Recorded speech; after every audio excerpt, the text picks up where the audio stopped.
Boa noite, meu nome é Edneia, sou neonatologista da Promatre Paulista. Estamos hoje aqui para conversar num mês bastante especial para nós, que trabalhamos lá na UTI neonatal. Quero apresentar também aqui comigo a Mariana Gonçalves, que é a nossa psicóloga, que dá todo o suporte para os pais que ficam lá na UTI neonatal com a gente. Então, nós estamos no mês da prematuridade, é o mês de novembro, e estamos aproveitando aqui esses momentos para poder ajudar em algumas dúvidas que surgem e são inúmeras, a gente sabe disso. Então, o que é a prematuridade? Quando o meu bebê é prematuro? Então, o bebê ele é prematuro quando ele nasce com menos de 37 semanas de idade gestacional. Essa é uma classificação ampla. Dentro dessa prematuridade, a gente tem uma subclassificação. Então, o bebê que nasce entre 34 até 36 semanas e 6 dias, quase completando 37 semanas, ele é o prematuro tardio, que ele fica na UTI neonatal, grande parte das vezes, mas por um curto período de 2 semanas, 10 dias mais ou menos. Aí nós passamos para o prematuro moderado, que é o bebê então que nasce entre 28 a 32 semanas. Estes já ficam um pouquinho mais, eles podem ficar de 30 a 60 dias. E o prematuro extremo, que é aquele que nasce com menos de 28 semanas. E aí sim eles ficam um período maior, vamos dizer a partir de 60 dias de vida, e aí podem ser mais tempo mesmo. Então a gente tem um trabalho dentro da UTI neonatal, que é um trabalho multiprofissional, da parte médica, da parte de enfermagem, da parte das fisioterapeutas, das fonoaudiólogas, da psicóloga. E vamos aproveitar também um pouquinho a Mariana aqui para também falar um pouquinho disso pra gente. Boa noite. Então a prematuridade, como a doutora Edneia falou, ela pode ser definida aí de diversas formas, de acordo aí com a idade gestacional, mas estar com um bebê na UTI neonatal pode causar diversos sentimentos para os pais. Então, medo, é um desconhecido, então o que é um prematuro, o que é uma UTI neonatal, o que eu vou encontrar nessa UTI neonatal. Então, medo, uma ansiedade, um sentimento de perda também, porque os pais, eles imaginam ter um bebê, estar na maternidade, ficar os 3 dias, o bebê nascer aí no período, período certo, e não ser prematuro. Então vem essa perda, então eu planejei de uma forma e de repente eu me deparo com um mundo aí completamente novo e diferente, Será que só eu estou passando por isso? Será que só eu tenho um bebê que nasce prematuro? Na verdade, a prematuridade a gente sabe que ocorre, e então ela vem com esses sentimentos aí para os pais, e a nossa função então é dar suporte e validar todos esses sentimentos, porque é normal sentir medo, de nunca ter passado por essa situação. É um momento de conhecer esse bebê de uma forma diferente, é um reconhecimento. Então, durante a gestação eu conheci aquele bebê de uma forma e ele nasceu prematuro, então eu tenho que conhecer ele dentro dessa prematuridade, dentro desse mundo novo. E eu falo que não só um bebê nasce prematuro, mas os pais também nascem prematuros. Então é lidar com a maternidade, a paternidade, num novo contexto, no início de não ter tanta proximidade, assim, física, não poder às vezes pegar no colo, trocar uma fralda, mas validar todos esses sentimentos e também assim dar um espaço para ressignificar tudo isso. A prematuridade também vem com muitas conquistas, muitas coisas boas, um relacionamento, um vínculo ali que é construído de uma outra forma, mas que é muito fortalecido também nesse ambiente. Então acho que é importante a gente validar todos esses sentimentos que existem, o medo, a ansiedade, culpa também, mas também colocar esses pais nesse novo mundo e também com esses sentimentos que são positivos. Uma dúvida que é sempre frequente, a gente também tem aí para tirar eu tive meu bebê prematuro e como é que funciona em relação à idade? Aí como que eu faço que o meu bebê nasceu de menos de 28 semanas e que idade que eu considero para ele. Então, nós, pediatras, como é que a gente considera isso? O bebê tem a sua idade cronológica. Então, ele tem um dia, lógico, do dia que ele nasceu, e a partir daí ele vai ter a sua idade cronológica, 1 mês, 2 meses, 3 meses. Mas para o seu desenvolvimento neurológico, o seu desenvolvimento de estatura, de ganho de peso, a gente vai considerar uma idade corrigida. Então a gente vai fazer um desconto para esse período com que ele nasceu antes. Então se ele nasceu 1 mês antes, 2 meses antes, então a gente sempre vai relacionar isso no desenvolvimento dele. Sempre lembrar, não adianta você comparar o seu bebê hoje, teoricamente, que na idade com que ele nasceu, que é a idade cronológica, que a gente fala que ele tem 3 meses, mas ele praticamente está fazendo 1 mês.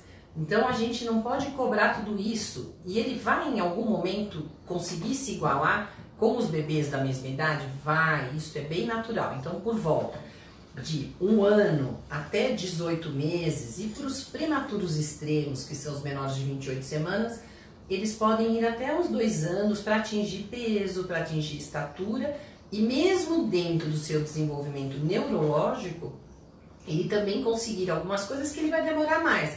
Por exemplo, ele pode demorar um pouco mais para sentar, ele pode demorar um pouquinho mais para começar a engatinhar, para começar a andar. Tudo isso é esperado, mas o que a gente fala, o que a gente vê e depois isso a gente gosta de mostrar é que depois o bebê tem uma vida completamente normal e é para isso que a gente trabalha. Mas lembrar que logo no começo não pode comparar. Quando você sai com o bebê da maternidade, você está saindo praticamente, às vezes depois de 3 meses de internado, com um recém-nascido. E vai lidar com esse bebê com isso no decorrer da vida. E essa questão, ela traz muita ansiedade para os pais, né? Então, assim, eu tenho um bebê prematuro, e o desenvolvimento dele, como vai ser? Está dentro do esperado? Né? Eu tenho um outro filho ou conheço, né, um outro bebê e tem essa comparação que a doutora Edneia falou. Né? Então isso causa muita ansiedade para os pais. Então compreender isso é uma coisa que a gente também orienta muito na UTI, com todos os profissionais da equipe, orientar quais são os passos aí, né, do desenvolvimento de um bebê prematuro e entender que ele tem um outro tempo, né? Então a gente fala aí da idade cronológica, idade corrigida, então orientar e fazer os pais compreenderem como vai ser esse desenvolvimento, né, através da informação, evitar comparações, porque também cada bebê é único, né? Então o bebê nasceu prematuro, ele vai ter o tempo dele de desenvolver, né, aí ao longo desses 2 anos, né, esses 2 anos iniciais, de retomar aí, né, a fase do desenvolvimento, mas também outros bebês que nascem no tempo, né, esperado, eles também, cada um tem a sua etapa do desenvolvimento, alguns andam antes, outros, né, falam um pouquinho depois, então acho que entender que cada bebê é um bebê, né? Mas diante da prematuridade, a gente também acolher essa ansiedade dos pais e também dar a informação adequada, né, para poder diminuir um pouquinho da ansiedade e eles entenderem qual que é esse processo de desenvolvimento de um bebê prematuro. Eu acho que ainda em relação a uma dúvida que existe, assim, né? Quem cuida do bebê, não é só o médico. Então, como eu falei logo no início, a gente tem uma equipe multiprofissional internamente que cuida do bebê, o médico, os especialistas, porque ele é um bebê prematuro, muitas vezes vai precisar de uma avaliação do cardiologista, do oftalmologista, de outros especialistas dentro da área médica. O fisioterapeuta tem um papel muito importante durante a internação, a fonoaudióloga e depois da alta, como que vai ser esse acompanhamento? Então ele continua acompanhando com o pediatra, pode ser um neonatologista, um pediatra que faça a puericultura, que cuida muito bem desse primeiro, segundo ano de vida e depois, posteriormente, os anos que forem necessários. E ele sai normalmente para fazer um acompanhamento com o oftalmologista, que ainda vai precisar acompanhar em relação à parte da visão, a parte porque o bebê precisa desse acompanhamento, porque por ser prematuro, tudo é prematuro. Então os olhinhos também têm que serem acompanhados.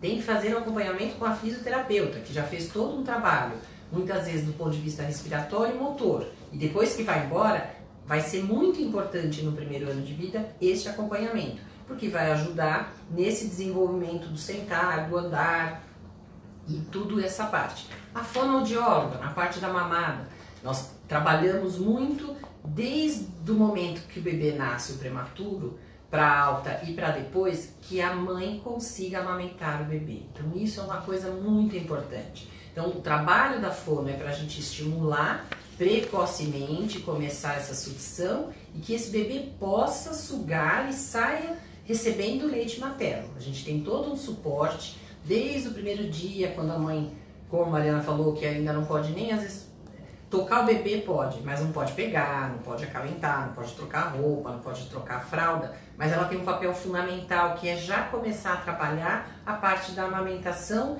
que vai ser procurar o nosso banco de leite, começar a fazer o estímulo para a retirada do leite, para depois, posteriormente, esse leite seja ofertado ao bebê. E mais para frente, depois vai poder sugar. E uma coisa que muitos pais também perguntam é assim, o que eu posso fazer para ajudar o meu bebê na UTI neonatal? Então, isso que a doutora Edneia falou, amamentar, né, ou pegar no colo, às vezes num primeiro momento a gente também tem que esperar um pouco, às vezes um prematuro extremo, mas os pais, eles têm um papel fundamental. Acho que lá a gente, na UTI neonatal, a gente trabalha em equipe e os pais também são parte dessa equipe.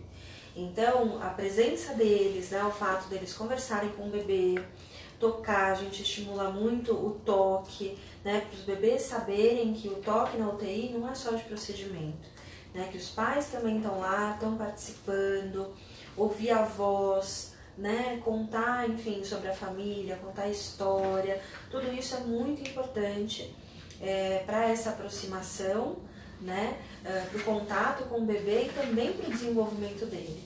Então essas são questões que ajudam também o bebê a se desenvolver, né? Inclusive a gente também tem o método canguru, né? Que é super importante para essa aproximação, né? O contato pele a pele ajuda bastante. Então o papel dos pais é estar junto, é participar, é o tirar leite, é amamentar. Então, como eu falei antes, apesar de não ter esse momento que a gente idealiza, né? De trocar fralda, já colocar o bebê no peito, a gente pode sim fazer muita coisa, né, de uma outra forma, às vezes esperar um pouquinho, né, para retomar os planos desses pais, mas a gente consegue fazer muita coisa e os pais, eles são fundamentais na recuperação e no desenvolvimento do bebê. Em relação ainda ao cuidado, então isso que você estava falando em relação ao método canguru, então a gente tem todo o suporte que a gente precisa dar para o prematuro e o que a Mariana falou é muito importante, porque a gente procura o máximo fazer é aproximar, tentar separar o mínimo, né, o bebê do pai e da mãe. Então o método canguru, que inicialmente é feito para a mãe, ele é feito tanto para a mãe quanto para o pai. E eu acho que isso é muito importante, a gente vê isso no nosso dia a dia, que assim, né, qual que é o meu horário, quem é que vai fazer, então isso é muito importante, eles querem participar e é muito importante. Então hoje existem trabalhos realmente já científicos mostrando o quanto o método canguru é importante, porque o contato pele a pele vai ajudar no desenvolvimento do ponto de vista neurológico, de novo, pelo estímulo, pelo contato, sentir o coração da mãe, sentir o coração do pai, o batimento, a fala, a respiração, a gente sabe que isso tudo é muito importante. Tem a própria flora da pele, então o bebê, o pai e a mãe, a gente orienta todos os cuidados, mas ele tem uma flora que não é uma flora hospitalar. Então isso é importante até para a parte imunológica, ajuda o bebê. Então a gente vê também que melhora no ganho de peso. Então é engraçado, às vezes, até quando a gente vai conversar com os pais e a gente fala, olha, o seu bebê hoje ganhou tanto, aí o pai vira e fala, ontem ele fez canguru comigo, por isso que ele ganhou mais peso. Então, assim, é uma troca muito boa e é impressionante o que a gente vê desde o bebê pequeno, no prematuro extremo, quando a gente vê que há estabilidade, que a gente coloca no colo, como ele fica bem no colo dos pais, que a parte respiratória. E a gente tem o suporte de toda a equipe ali do lado para deixar os pais tranquilos e a gente ter também o cuidado necessário em relação do bebê. Mas acho que isso é muito importante, né? É uma coisa que é um ganho muito grande que a gente tem hoje que a gente pode fazer em relação a isso. Estava falando em relação à pele, então assim, o cuidado com a pele do bebê do prematuro, quando ele é pequeno, ele tá lá, a gente tem todo um cuidado especial e a gente tem todo um suporte tecnológico, as incubadoras hoje que nos ajudam, que os bebês podem nascer muito prematuros, mas conseguem manter bem a temperatura, diminuir a perda de água no início, que o bebê pode ter, que a pele ainda é muito fina, mas tudo isso vai se estabilizando. E quando ele vai para casa, ele já sai como um bebê próximo de um bebê realmente de termo. Então, os cuidados são os mesmos cuidados que a gente vai ter com o bebê prematuro, mas a gente sempre fala que tem cuidados especiais, que são cuidados de visita, porque é um bebê que ficou lá com a gente um tempo todo e quando eles vão para casa, a gente precisa tomar cuidado em relação a pessoas que vão estar ao redor para ajudar no cuidado do bebê que estejam muito saudáveis. Então, o que a gente pede sempre estarem os familiares, as pessoas que vão ter contato, estarem com as vacinas em dia, não estarem gripados, nem resfriados, não estarem com tosse, não estarem com diarreia. Então eu sempre falo, tem que estar saudável para poder dar esse suporte, essa ajuda. Né? Acho que isso é uma coisa que eu acho que é uma dúvida sempre frequente. E também em relação ao papel da família, né? A ajuda, o que a família pode fazer, né, para auxiliar os pais de um bebê prematuro. Acho que tanto quando o bebê estiver ainda internado, acho que se colocar sempre à disposição desses pais e também com uma ajuda um pouquinho mais direta, né? Não, olha, como que tá hoje, ganhou peso, acho que ver o que esses pais precisam, né? Precisa de alguma ajuda em casa, né? Você quer que eu vá até aí ficar um pouquinho com você, né? Evitar tantas perguntas, porque esses pais já lidam com tantas coisas ali no dia a dia, que é importante também dar um espaço para eles, né? Para eles assimilarem todo esse mundo aí da UTI, então evitar ficar cobrando muita coisa, né? Então, você já fez isso, já fez aquilo, mas tem alguma coisa errada. Não, acho que tá do lado, né? Então, quando você quiser conversar, eu tô aqui, tô à disposição, ao invés de ficar também numa ansiedade, né, querendo saber muita coisa do bebê, porque eles já estão tentando assimilar muita coisa. E em casa também, como a doutora Edneia falou, acho que todo mundo quer depois visitar, né, o bebê. Então também respeitar um pouquinho o momento dos pais, porque eles já dividem aí toda essa questão da UTI, né, com equipe, né, já não tem tanta privacidade ali naquele ambiente. Às vezes ir para casa é o momento deles se conhecerem enquanto família, né? Então, dos pais estarem junto com aquele bebê, construir uma rotina. Então, acho que na medida do possível respeitar, né, esse espaço e deixar eles construírem ali aquela relação, né, nova em casa. Então, acho que é importante colocar isso para a família, para respeitar um pouco esse momento aí que pode vir, enfim, com vários sentimentos e várias dificuldades. Então, acho que uma dúvida aí que surge, que a gente tem, que também acho que o pessoal quer saber, é quando a mãe está muito triste, se isso é ruim quando ela vai lá ver o bebê no dia a dia. Sim. Então, eu acho que é esse trabalho que realmente a gente tem, que a gente está conversando, que a gente sabe o quanto é difícil no começo, porque são vários, vamos dizer, são vários caminhos, o caminho é difícil, são vários pedrinhas que vão aparecendo e a gente sabe que a gente procura dar todo esse suporte. A gente sabe que é difícil para a mãe muitas vezes, ela quer entrar bem todo dia, mas não é sempre todo dia que ela tá bem, né? Não sei o que você acha em relação a isso. O que eu oriento as mães e os pais na UTI é também se permitir, né? Então tem essa cobrança de não, você precisa estar bem, você precisa estar forte, né? O que você sente, o bebê sente. E tudo bem sentir tristeza, né? Tanta coisa, UTI, um bebê que nasce prematuro, lidar com toda essa questão hormonal logo depois do parto, que é comum ter uma oscilação de humor, né? Dentro desse primeiro mês aí pós-parto. Então, assim, é normal sentir tristeza. O que a gente fica preocupado é se essa tristeza começa a atrapalhar, né, o vínculo dessa mãe com o bebê, atrapalhar na rotina dela, ela não consegue se organizar para estar ali naquele ambiente e só ver as coisas de uma forma negativa. Então aí a gente começa a se preocupar mais, né? Eu sei que a depressão pós-parto aí também fica como se fosse um fantasma, né? Será que eu tô tendo? Será que não? Então são coisas que a gente precisa avaliar.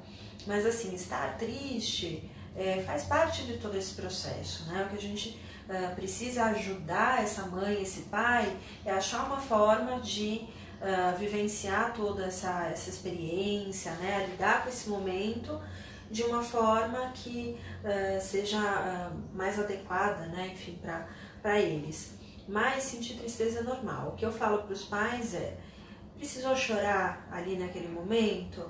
Chora, mas também conversa com o bebê. Não é nada com você, tô me sentindo assim, tá difícil.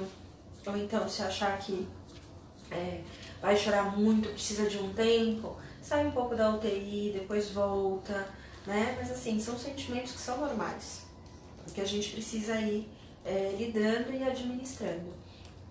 Tá? Então é normal sentir essa tristeza e a gente precisa achar uma forma de primeiro expressar isso, né? E achar uma forma de lidar com todos esses sentimentos.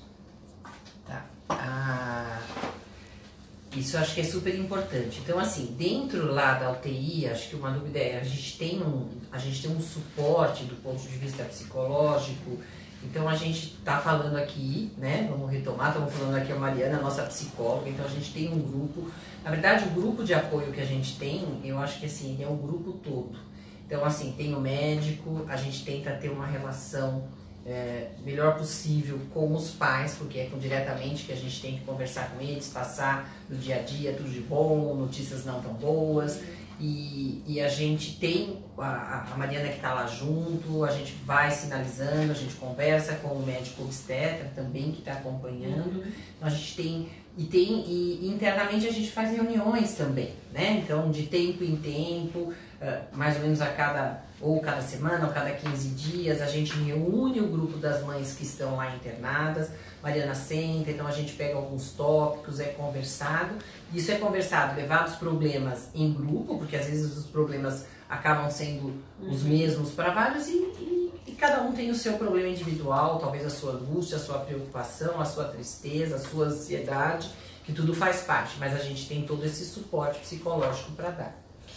Eu acompanho os pais, né, individualmente e também a gente faz de tempos em tempos um grupo aí com as mães, os pais, né, também quando eles têm a disponibilidade ali de participar, para trocar experiências, né, tem muita coisa que é comum ali, que todos sentem, né, nesse ambiente da UTI, mas claro que eu dou suporte também individual, dependendo de cada caso, né, sempre também a equipe também é preparada, né, para dar um suporte para esses pais e também para sinalizar, né, quando é necessário um acompanhamento aí mais de perto.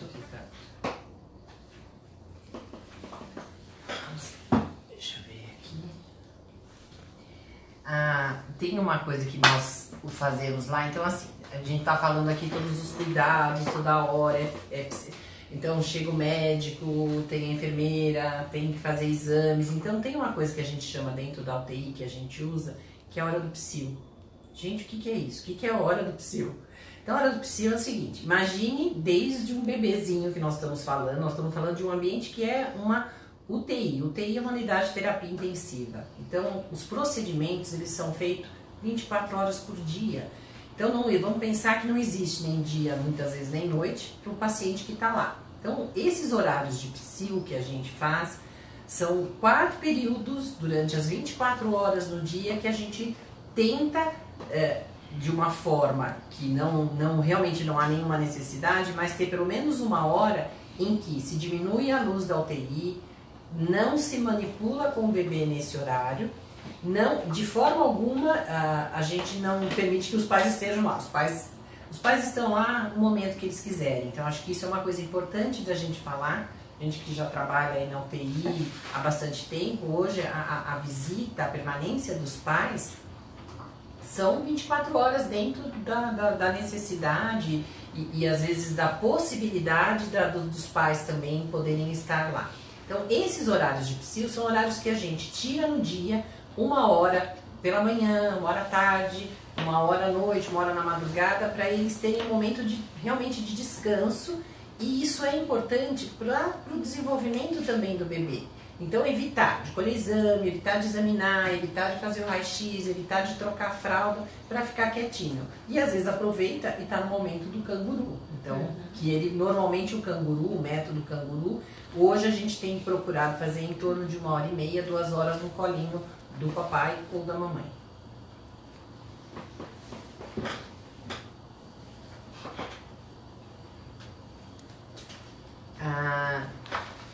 Então, como nós estávamos falando desse horário do psil, em relação à visita. Então, o horário de visita dos pais na UTI, como eu estava reforçando, existe o horário, a visita, não tem mais a visita. Então, os pais, que eles são, a partir do momento que eles entram na UTI, tem a identificação própria, como a pulseira, que é a pulseira, né, que é o mesmo os dados que tem na pulseira do bebê, são de 24 horas. Então não existe um momento de horário que eles possam fazer. Em eventuais situações, às vezes um procedimento, alguma coisa que a gente pede para os pais se retirarem da sala de uma forma rápida, mas eles podem estar ali o tempo todo. Existe o horário não mais de visita, mas o horário de informação médica. Então a gente, para poder ter uma organização dentro da UTI, a gente tem 2 períodos no dia, tanto de manhã quanto à tarde, que a gente dá a informação médica do que está ocorrendo. Mas a visita, a permanência dos pais, ela é totalmente liberada na UTI neonatal.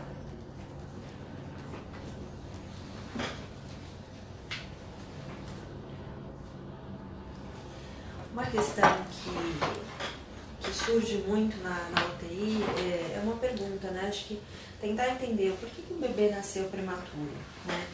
E as mães se perguntam muito, né? Será que foi alguma coisa que eu fiz? Né? Será que teve alguma coisa a ver comigo? A culpa. Em relação a essa culpa. Eu acho que todo mundo sente culpa, né? Faz parte de entender o porquê de alguma coisa acontecer, né? Então a gente faz uma reflexão. Então, será que pode ter sido por aquele motivo, por tal coisa? E a gente também volta essa pergunta para nós mesmos, né? Então, será que foi alguma coisa que eu fiz ou deixei de fazer? E isso acontece muito na gestação. Por quê? A gestação, ela implica numa responsabilidade, né? Então, o corpo é meu, eu, enquanto mãe, estou gerando aquela criança. E a gente tem o senso comum, né? Você pode fazer isso, não, grávida não pode fazer aquilo. Então, tudo implica numa responsabilidade. Então, quando o bebê nasce prematuro, as mães se perguntam, né? Então, será que foi alguma coisa que eu fiz? Né? Poxa, será que eu trabalhei demais? Será que foi aquele dia que eu fiz um esforço? Né? Porque é o corpo dela. Então, ela associa isso com essa responsabilidade. É importante ter um acompanhamento, né, aí, tanto do obstetra, tanto do pediatra, para ajudar essa mãe a entender, né, o que aconteceu, né, durante essa gestação, que pode ter levado ao nascimento prematuro. Mas o que é importante, assim, a gente ir tentando diminuir essa culpa, né, através da informação, mostrar para essa mãe que a culpa não foi dela. Então, o bebê pode nascer prematuro por vários motivos, né? E, infelizmente, a gente não tem esse controle do nosso corpo. A gente acha que tem, né? A gente acha que é essa causa e esse efeito.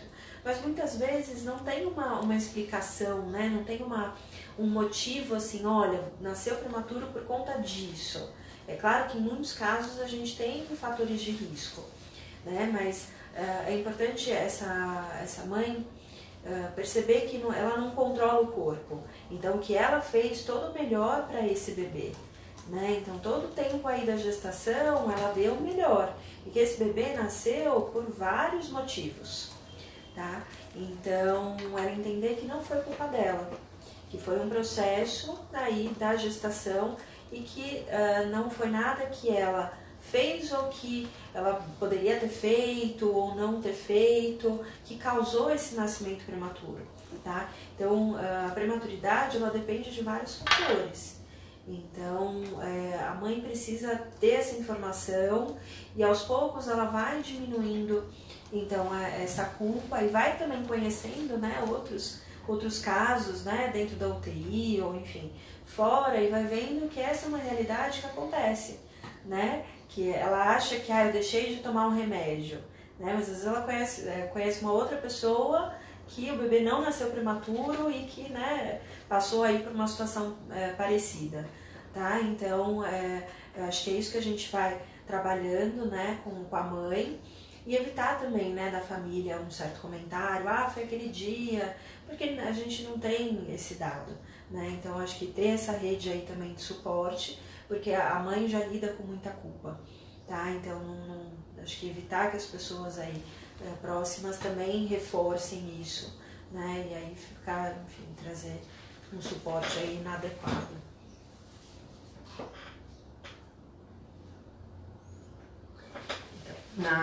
Dentro da nossa prematuridade, a gente tem um número grande de bebês que são de gestações de gemelares, às vezes trigemelares. Então, muitas vezes, o que acontece?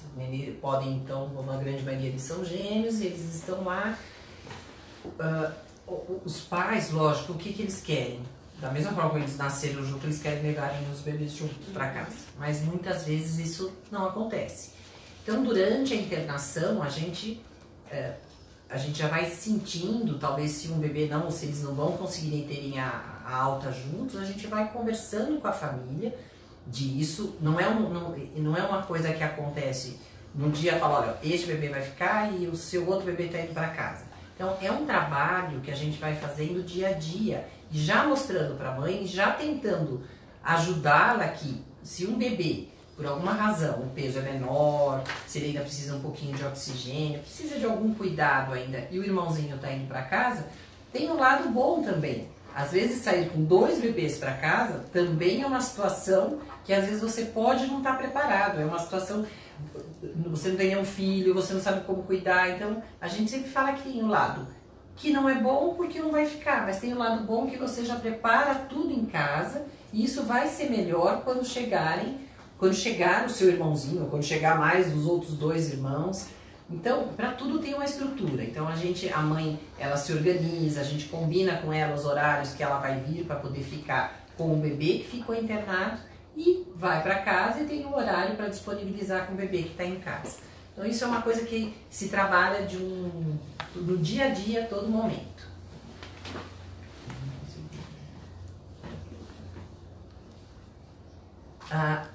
E quais os cuidados que a gente tem que pensar em relação com esse bebê que está indo para casa? Tenho que preparar alguma coisa diferente?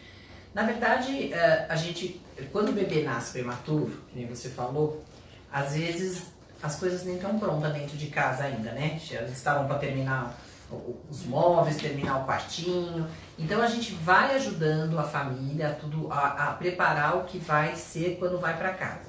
Os cuidados são os cuidados. Os básicos são os cuidados gerais que a gente vai ter para um bebê em casa.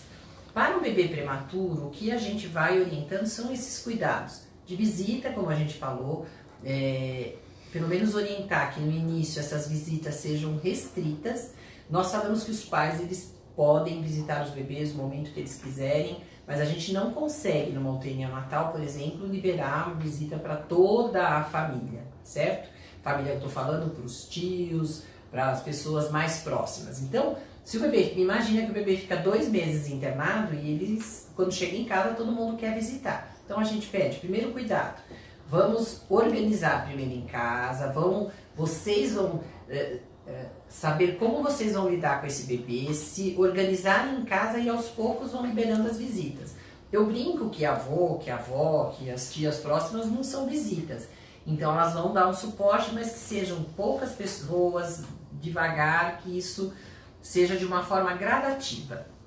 Logo na primeira semana, quando o bebê recebe alta, dali 3 a 5 dias, ele já tem que retornar no pediatra, ele tem que acompanhar o peso, Nós temos os cuidados das vacinas. Como que é em relação às vacinas?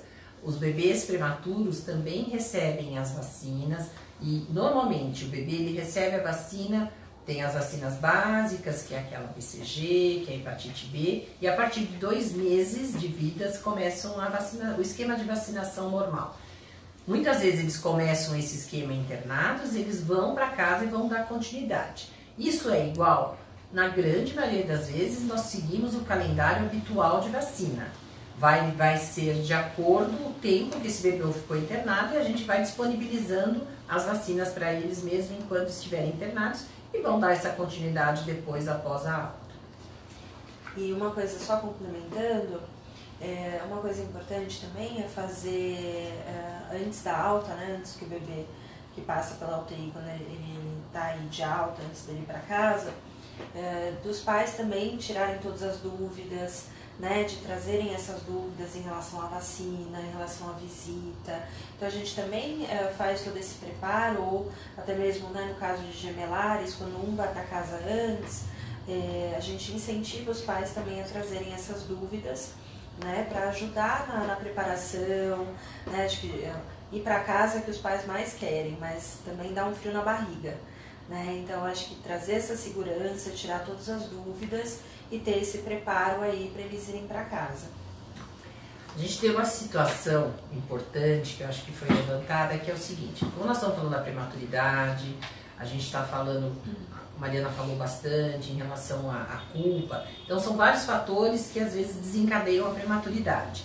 E muitas vezes isso não é infrequente para nós, que o bebê nasce prematuro, ele vai para a UTI neonatal. Só que a mãe, por vários fatores, às vezes ela também precisa ficar na UTI pelo menos alguns dias. E como é que a gente faz esse vínculo para a mãe e para o bebê?